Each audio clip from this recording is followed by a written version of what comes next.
حضرت خالد بن ولید رضی اللہ تعالیٰ عنہ کی فتوحات کے دوران کئی ایسے واقعات پیش آئے جہاں دشمنوں نے جنگی چال کے طور پر یا صلح کی کوشش میں مختلف طریقے اختیار کیے۔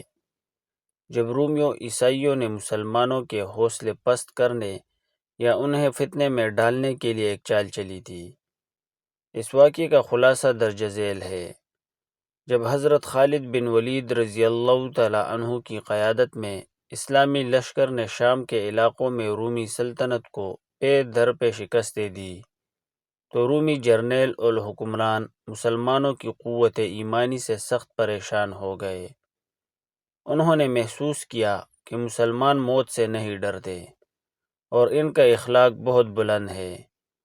رومیوں کی چال روایات کے مطابق ایک موقع پر رومیوں نے سوچا کہ مسلمانوں کو میدان جنگ میں ہرانا مشکل ہے، اسی لیے انہیں اخلاقی طور پر کمزور کیا جائے۔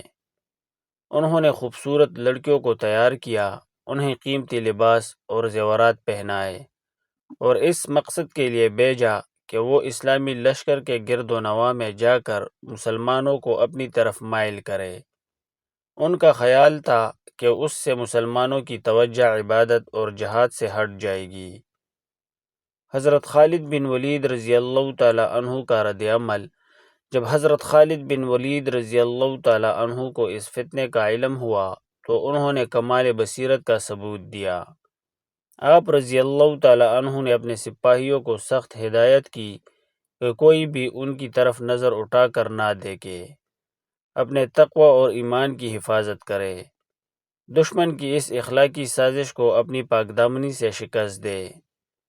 انجام: مسلمان مجاہدین جو اللہ کی راہ میں شہادت کا جذبہ رکھتے تھے ان پر اس چال کا کوئی اثر نہ ہوا۔ انہوں نے ان لڑکیوں کی طرف توجہ دینے کی بجائے اپنی عبادت اور جنگی تیاریوں کو جاری رکھا۔ جب رومیوں نے دیکھا کہ ان کی یہ نفسیاتی اور اخلاقی چال بھی ناکام ہو گئی ہے تو وہ مزید خوفزدہ ہو گئے کہ یہ ایسی قوم ہے جسے مال و دولت یا حسن و جمال سے نہیں خریدا جا سکتا۔ حضرت خالد بن ولید رضی اللہ تعالیٰ عنہ صرف ایک عظیم جرنیل ہی نہیں تھے بلکہ اپنے لشکر کی روحانی تربیت کا بھی خاص خیال رکھتے تھے۔